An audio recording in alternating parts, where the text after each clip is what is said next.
শিক্ষার্থী বন্ধুরা, আমরা আপনাদের সামনে এখন একটি ব্যানার ডিজাইনের প্রজেক্ট উপস্থাপন করব। দেখুন, আমি পর্দায় যে দেখতে পাচ্ছি এটি এক ধরনের ব্যানার। তো এই ব্যানারটি আমরা করব। তো প্রথমে আমরা এর জন্য একটি নিউ ডকুমেন্ট নিয়ে নেব। এটি ওয়েবসাইটের হেডারে যেটি থাকবে, এবং এই কালারটি যদি সাপোজ আমি নিতে চাই, এই কালারটি লক্ষ্য করুন, এটি B6BC1A B6BC1A সেম কালারটি আমরা নিয়ে ফিল করে দিব। দেন আমরা প্রজেক্টে আবার দেখি, এখানে ডান দিকে একটা ওয়ার্ল্ড ম্যাপ। এই ছবিটিতে আমরা ওয়ার্ল্ড ম্যাপের ছবি থেকে এটি কালেক্ট করতে পারি। ওয়ার্ল্ড ম্যাপের বিভিন্ন ছবি পাওয়া যায়। লক্ষ্য করুন, এই ছবিটি আমরা নিচ্ছি। তো এই ছবি থেকে আমরা জাস্ট এভাবে কপি করে পেস্ট করে দিলাম, বা এর চেয়ে আরও ভালো মানের ছবি আমরা আমাদের প্রজেক্টের অনুরূপ ছবিও পাবো নেটে। যদি আমরা ব্রাউজ করি, সুন্দর ছবি আমরা সেট করতে পারবো। তো এই ছবিটি আমরা নিলাম, নিয়ে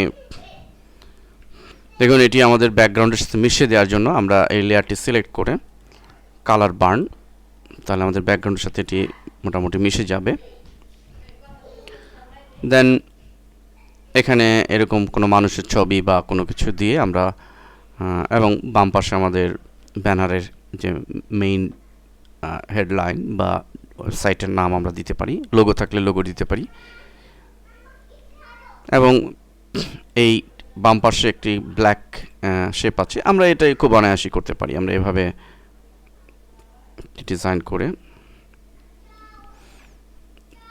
নতুন লেয়ারে ফুললি ব্ল্যাকিশ কালারে আমরা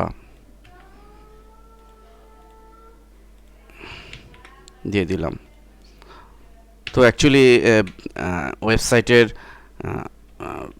থিম অনুযায়ী, ক্যাটাগরি অনুযায়ী আমাদের ব্যানার করতে হবে। আমাদের এই ব্যানারটি মূলত যে ক্যাটাগরির, এখানে হয়তো দেখা যাবে যে একটি ওয়ার্ল্ড ওয়াইড কোনো কোম্পানি যেখানে হিউম্যান বিংস নিয়ে কাজ করা হয়, সে সমস্ত